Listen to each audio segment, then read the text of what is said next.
How quickly you can get into action and show social proof to your clients is in direct proportion of how many real estate transactions you're going to do, period. So in this video, we're going to talk about the tactics and strategies to get you in action with your client as quickly as possible so you retain them while they're waiting to sell their property.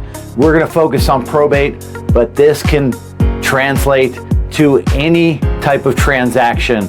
So it's extremely important. If you've watched my other videos about a probate framework, you've watched my other videos about tonality, you've watched my other video about making your offer, now you're at this step. And I'll give you those videos in the description and I will mention them at the end of the video, but I want to jump into this.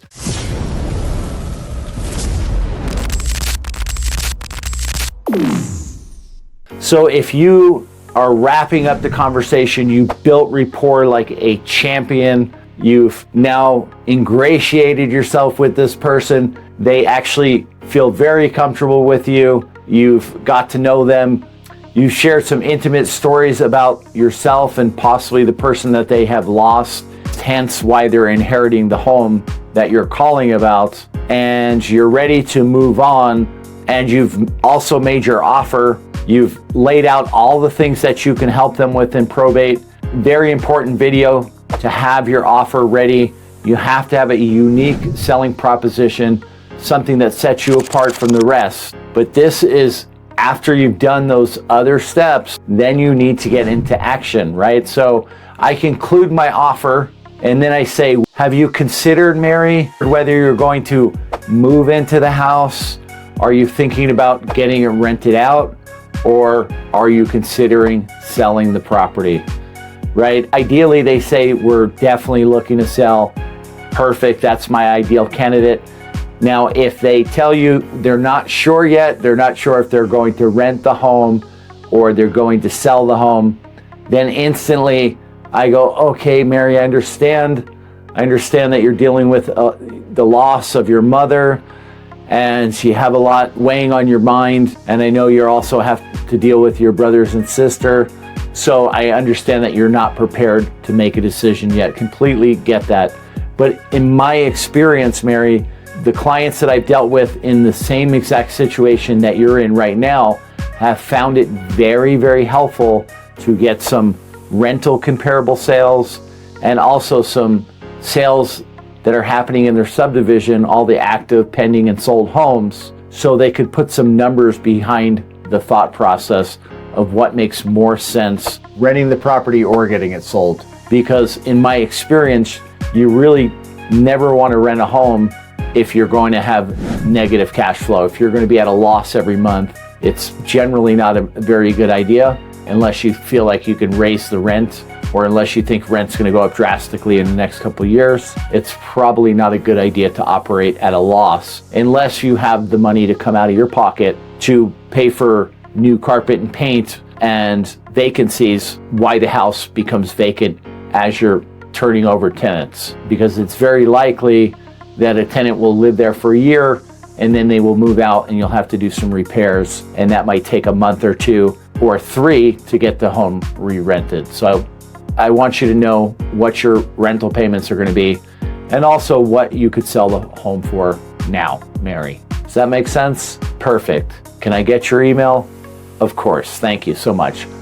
I'll get that over to you. I'm sure that you're going to find that very helpful. Now you can further explore that. When I say get into action, I personally like to get in front of somebody, because the more time you spend with them, the better off you're going to be.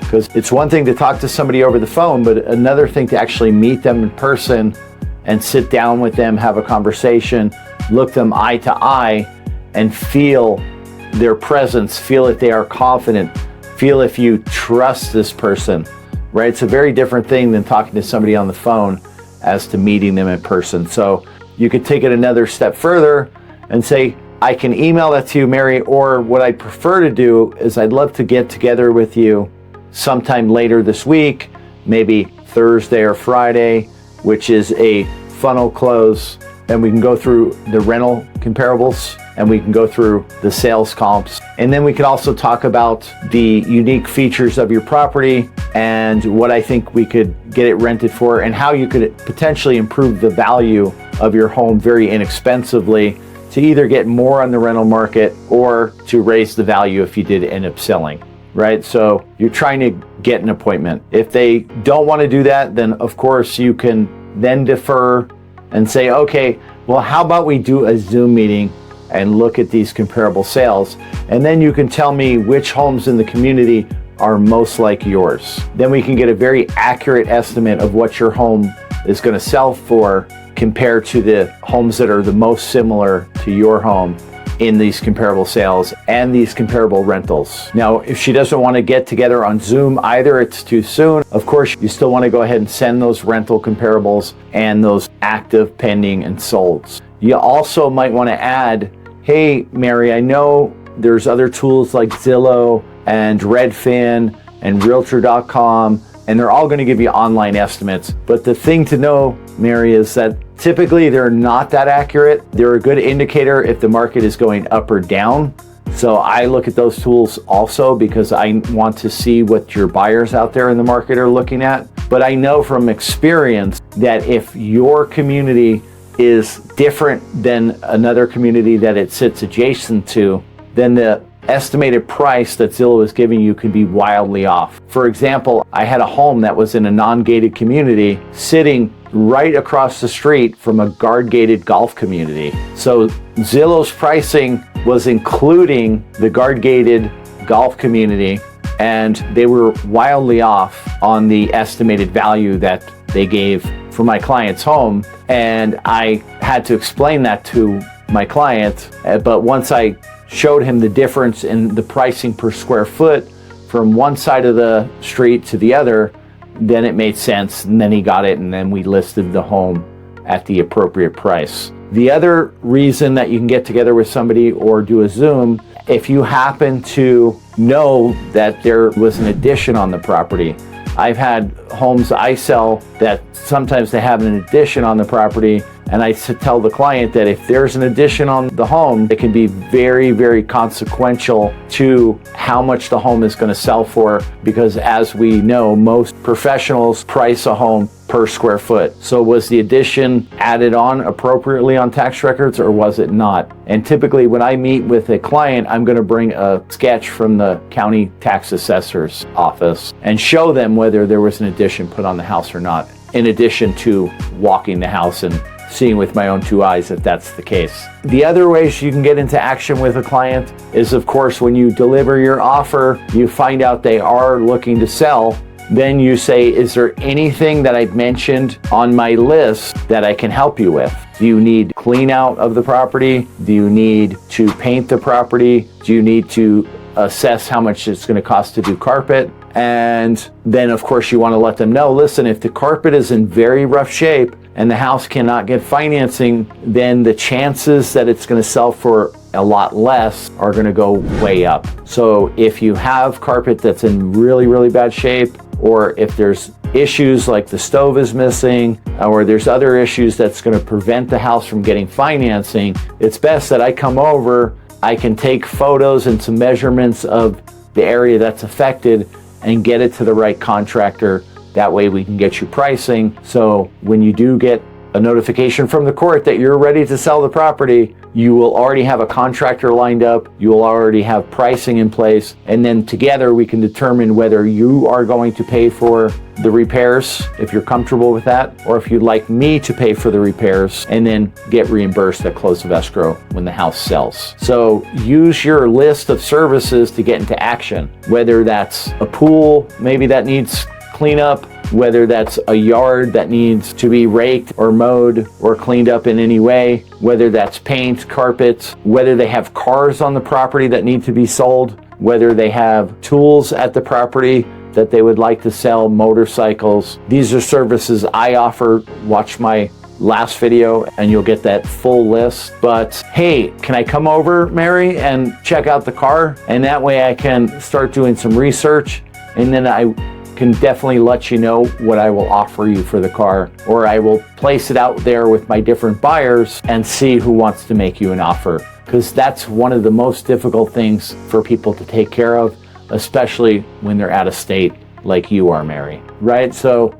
again, we want to get in front of this person if at all possible. Of course, another way to get over the house is you can ask them about utilities and do they have some lights on at the property. Well, Mary, in my experience, you definitely want to make sure that you have a few lights on at the property, and even have lights on timers is ideal if you don't have somebody watching the house. And I've also experienced where clients have not gotten out to the house in quite a while, and they have newspapers or mail piling up in the mailbox, and that can leave you susceptible to the house getting broken into. The longer a house sits vacant, especially if it doesn't have lights on, the higher probability that it's going to get broken into. If it's okay with you, Mary, I am actually very close to the house, and I'm going to be in that area tomorrow where I'm going to be right by your house. I'll go by your home. I'll take some pictures of the front of the house, and I'll check to see if there's any telltale signs that the house is vacant, and I'll send you some pictures to let you know what the house looks like and how other people are seeing it.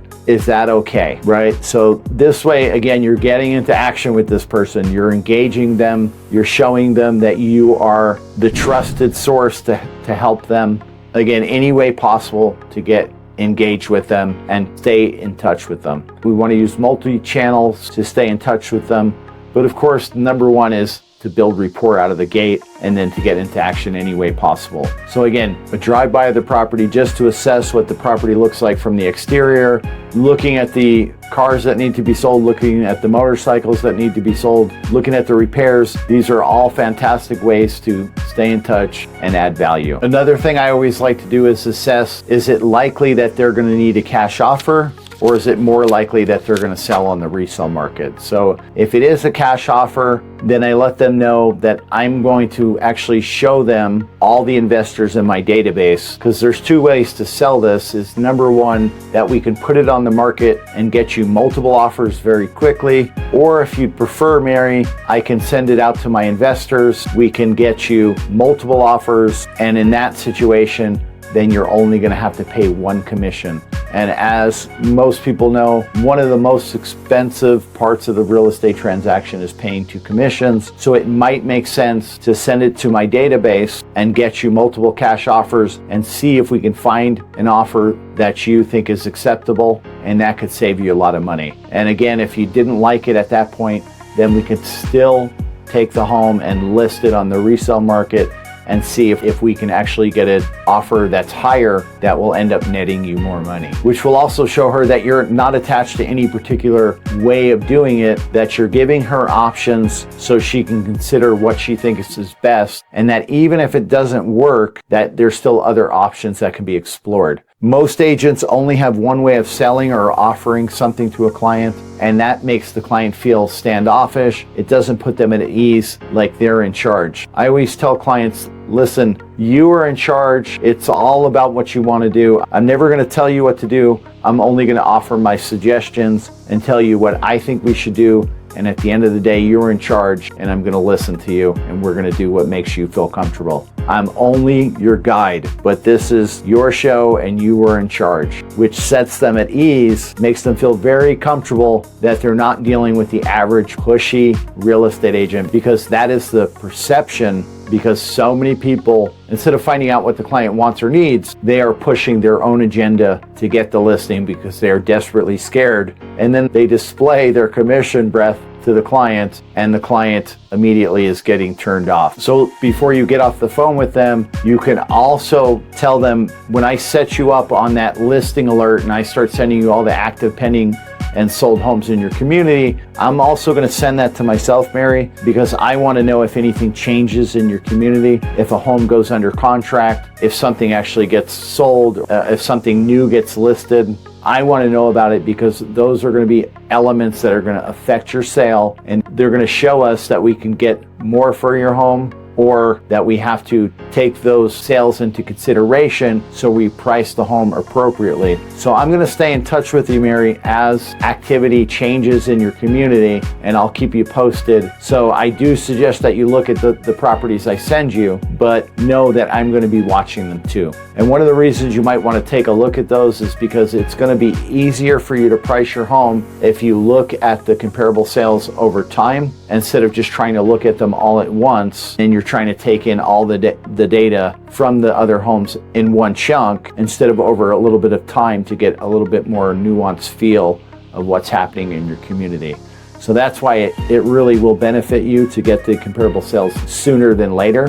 So I think it's something that's going to be very helpful for you, just like it's been very helpful for my other clients in the past. And now that we've established how we're going to stay in action with this client, then the next step is to show social proof, right? Because you open the conversation like a master, you gave your offer, you hit the pain points, you found the things that they needed. Now you're finding a way to get into action with the items that they told you are concerning to them and that they need to address. And now you need to show you are who you say you are, right? So I always say, Mary, with the comparable sales, I'm also going to text you my Zillow reviews. I know we're just getting introduced right now, but I've been in the real estate business for 18 years in Las Vegas. I have hundreds of reviews and many, many hundreds of sales. So I want to send that to you just so you can see the kind of service that you can expect to receive from me and what my past clients have experienced, Mary. So I use my Zillow reviews because I've worked very hard from the beginning of my real estate career to get a lot of reviews so I can use that as a tool. I also have videos that I've done of compilations of video reviews that I've gotten from clients. Of course, you could just use one single review or 2 video reviews from past clients, but you want to show social proof. Also, Mary, if you'd like to speak to some of my past probate clients, just to put you at complete ease, I'm more than happy to give you the names and numbers of some of my past clients so you can talk to them and you can get a feel for what type of person I am. Because I really am a person that wants to take care of you, wants to do the best for you, make your life easy, and get your home sold for the most money possible. My other clients, I think, confidently will tell you that that is the type of person I am, and that is what I will do for you as well. So please let me know if you'd like to speak to some of my past clients. All right, guys, so that's it for this video. Those are some of the ways I like to get into action with my clients. That's also the way I suggest that you build social proof with your clients and show them that you are the warm, kind-hearted, caring person that you are, through your past reviews, through video testimonials. On the next video like this, we're going to talk about how to follow up. What are the most effective tactics to continue to follow up with the client, especially if you were not able to get into action with them immediately and they put you off and they said, we don't really want to do anything right now until we get closer to when we're actually going to go to court and get permission to go ahead and list the home. So if they give you that type of response, then it's even more crucial to follow a protocol, to stay in front of this person, stay in touch with them, and build rapport over time so you can secure that client relationship. All right, guys, like I said, this is a 5-part series. The first video you should go back and watch if you haven't seen it is ethical cold calling tactics that actually work. That's going to give you the overview to this framework. Number 2 is about opening the conversation and how to build rapport, and that's hate to call. It's time you love it. Video number 3 is all about making your offer, your unique selling proposition that's going to set you apart from 99% of the agents out there that are trying to compete against you. That's video number 3, and that's called Want a Smooth Real Estate Offer Like a Martini, Shaken Not Stirred. It's all about how you can be silky smooth when you deliver your offer. This video is all about getting into action. And then video 5 of the series is going to be all about following up with your clients and staying in touch with them. So it feels like when you're getting in touch with them, it's right at the perfect time and you're always being of service and of value, rather than somebody who feels needy and feels like they're just following up because they're afraid that they're going to lose the deal. So it's a very nuanced balance with the follow-up. You have to do it right, and you have to do it with confidence and show value. Otherwise, you're going to turn that client off. So next video is going to be exit interview and how to follow a proper follow-up protocol. All right, guys, I'm Ken Blumberg. This is Making Probate Easy. Give me a like on this video, subscribe to my channel. Go ahead and comment what's your biggest challenge when dealing with probate listings or any other type of listing or buyer out there in the market. Let me know in the comments. Guys, if you want to partner with me, I'd love to take your real estate business to the next level. I help people systemize their business and increase their listings. So if you're not doing 2 to 4 listings every single month and getting buy and flip opportunities or wholesaling opportunities, I can help you. So schedule a 15-minute Zoom call with me and we'll see if we're a good fit to work together. Allow me to show you how I can take your business to the next level. All right, guys, thanks for watching. If I don't hear from you, I will see you on the next video. Until then, take care and be well.